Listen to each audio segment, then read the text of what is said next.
C'entro anch'io, c'entro anch'io. Bentrovati a Centro Anch'io, vedete l'immagine alle mie spalle, è la fonte di Monpiano e quindi vi raccontiamo questo bel quartiere a nord della città. Alle falde del Colle San Giuseppe, Monpiano è uno dei più antichi insediamenti a nord di Brescia. Rifugio estivo di benestanti famiglie, conserva residenze e edifici rurali divenuti sedi di istituti educativi, ordini religiosi e associazioni. Vi sono interessanti resti romani e ospita la più antica fonte cittadina. L'ex chiesa parrocchiale di Sant'Antonino del 1338 e l'annessa disciplina di San Cristoforo custodiscono pregevoli opere di arte sacra. Monpiano diede anche i natali al martire Giovanni Bodeo e al pittore Vittorio Trainini. Negli ultimi decenni la presenza dello stadio, del vicino ospedale, dell'università e di altre prestigiose istituzioni hanno portato la popolazione verso gli 8.000 residenti. Il motto dialettale di oggi è un insegnamento molto carino. Chi il ciapapes bisogna che se bagne. Effettivamente, sempre una bella passeggiata a Firenze. Siamo a Santa Maria del Fiore a Firenze, anche qui con Francesco e Matteo. Questo è il Pargoletto. Sì. Bravo? Molto. Ti piace la città? Ti piace Firenze? Ecco. Ti credo che ti piace un sacco. Che cosa hai visitato? Cosa avete visto? Abbiamo visitato poco perché era tutto chiuso quando siamo arrivati, però adesso stiamo per visitare il campanile e poi visitiamo il Duomo. Che bravo, che bel ragazzo. Complimenti. Grazie. Ha fatto fare la levataccia stamattina per dire che abbiamo visitato poco, era tutto chiuso. Verso le 8, dai.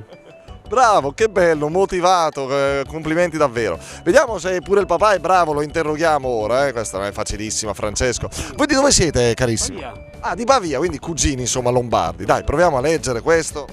Chi ho il ciapapè bisogna che le bagnè. Sì. Se bagnè. un po' francese, l'abbiamo preso un po' alla larga. Sì, non è proprio corretto. Sentiamo come si dice. Chi il ciapà pes bisogna che il se bagne.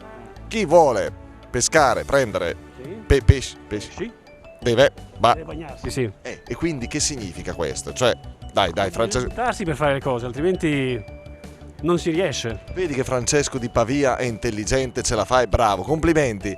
Luca, Paola e Tommaso, ti è ricordato i nomi? Grandissimo. Di dove siete voi? Treviso. Treviso, pure voi qua a fare i turisti a Firenze. Assolutamente sì. Avete già visitato qualcosa? Cosa avete in programma? Ieri dovevamo fare niente, ieri abbiamo visto quasi tutta la città, ci ha fatto camminare per 14 km.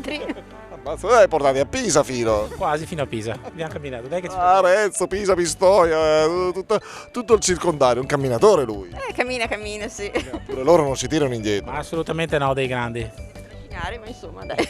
Va bene, allora chi interroghiamo? Questo è il dialetto bresciano nel mondo, lui è esperto. Tu Tommaso che fai di bello? Cosa studi? Vado a scuola alle medie. Alle medie, seconda, terza? Terza. Dai, in bocca al lupo per gli esami. Allora senti un po', prova a leggere qui, dai. Chi? Questa è una come in francese, come il francese. Pes. Bisogna che se bagna. Che brava la mamma, Quasi Veneto. Vuoi prendere pesci deve bagnarsi. Capito? Hai capito Luca? Bresciano famoso nel mondo. Sì, chi vuol prendere pesci si deve bagnare. E come si dice in trevigiano? Non saprei. E se bagna. Sì, e quindi l'insegnamento qual è? Dai, Paola, qual è l'insegnamento? E che lo so io. Dai, qual è l'insegnamento? Che bisogna faticare per ottenere qualcosa. Vedi chissà quante volte te lo dicono mamma e papà. Sì.